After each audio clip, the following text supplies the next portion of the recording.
नमस्कार, मी उमेश सिंगंजुडे आणि आपण पाहत आहात AVS दस्तक अर्थात अर्णव दस्तक न्यूज। आम्ही केवळ घरांची गणना करत आहोत आणि घराला कोणतीही जात नसते। संसदेच्या सभागृहात उभं राहून देशाचे गृहमंत्री अमित शहा यांनी हे उत्तर दिलं होतं। जेव्हा समाजवादी पार्टीचे खासदार धर्मेंद्र यादव यांनी अमित शहा यांना घेरलं आणि विचारलं की जातगणनेत ओबीसी प्रवर्गाचा कॉलम का नाही, तेव्हा अमित शहा यांनी घराला जात नसे असं सांगत विषयाला बगल दिली।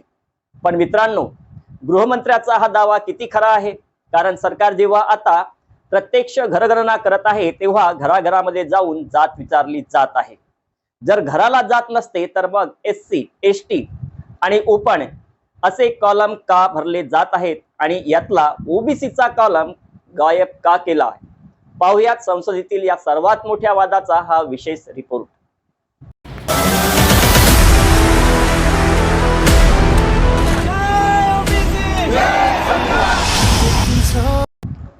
हा वाद केवळ आकड्यांचा नाही तर देशातील बहुसंख्याक ओबीसी समाजाच्या हक्काचा आहे।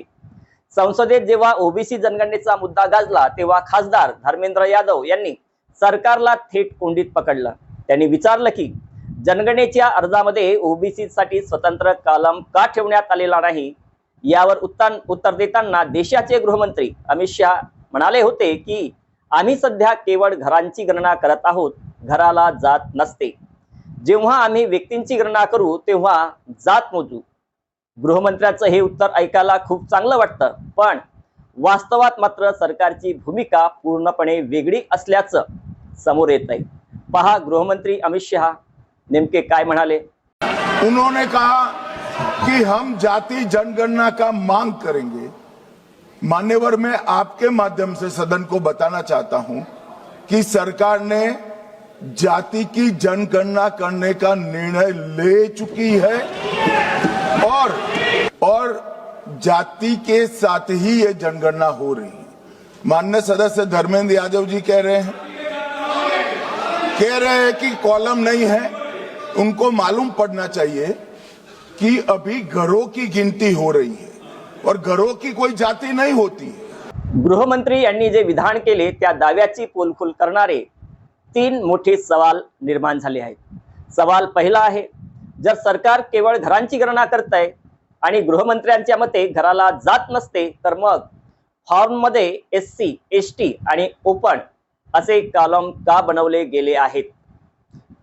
सवाल दुसरा आहे, जर घराची गणना करताना SC आणि ST बांधवांची जात विचारून नोंद केली जाते तर मग त्याच घरात राहणाऱ्या ओबीसी बांधवांची जात विचारण्यास सरकारला काय अडचण आहे। सवाल तिसरा आहे, व्यक्तींची गणना करताना जात मोजू असं सांगणारं सरकार घरगणनेच्या नावाखाली ओबीसींचा कॉलम गायब करून ओबीसींची खरी लोकसंख्या लपवण्याचा प्रयत्न तर करत नाही ना। सामाजिक विश्लेषक आणि बहुजन चळवळीतील नेत्यांच्या मते हा ओबीसी समाजाची दिशाभूल करण्याचा प्रकार आहे। संविधानाने देशात 4 प्रमुख प्रवर्ग मान्य केले आहेत, मग देशाची यंत्रणा जेव्हा घरामध्ये पोहोचते तेव्हा केवळ 3च प्रवर्ग समोर का ठेवले जातात। ओबीसी हा देशात सर्वात मोठा घटक असूनही त्याला इतर किंवा ओपनच्या कॅटेगरीत ढकलून त्यांची स्वतंत्र ओळख पुसण्याचा हा डाव आहे का, असा संतप्त सवाल आता ओबीसी अभ्यासक विचारत आहेत। जर घराला जात नसते तर कोणाचीच मोजू नका आणि जर मोजताय तर मग ओबीसींना का वगळताय।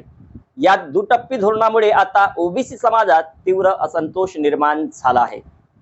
संसदेत खासदारांना उत्तर देताना गृहमंत्र्यांनी घराला जात नसते असं सांगितलं, पण जमिनीवर मात्र घरगणनेच्या नावाखाली जातीचे कॉलम भरले जात आहेत। सरकारचा हा विरोधाभास आता उघडा पडला आहे। जोपर्यंत ओबीसींचा स्वतंत्र कॉलम येत नाही तोपर्यंत ओबीसींना त्यांचा न्याय वाटा कसा मिळणार, हाच मोठा प्रश्न आहे। या संसदेत झालेल्या वादावर आणि सरकारच्या भूमिकेवर तुम्हाला काय वाटतं? गृहमंत्री अमित शहा यांनी खासदार धर्मेंद्र यादव यांना दिलेले उत्तर योग्य होतं का, की सरकारने ओबीसींची फसवणूक केली आहे? आम्हाला कमेंट बॉक्समध्ये नक्की कळवा। देशातील अशाच ओबीसी, बहुजन आणि सामाजिक हक्कांच्या निर्भीड बातम्यांसाठी AVS दस्तक अर्थात अर्णव दस्तक न्यूज चॅनलला आजच सबस्क्राइब करा, लाईक करा आणि हा व्हिडिओ जास्तीत जास्त ओबीसी बांधवांपर्यंत शेअर करा. धन्यवाद.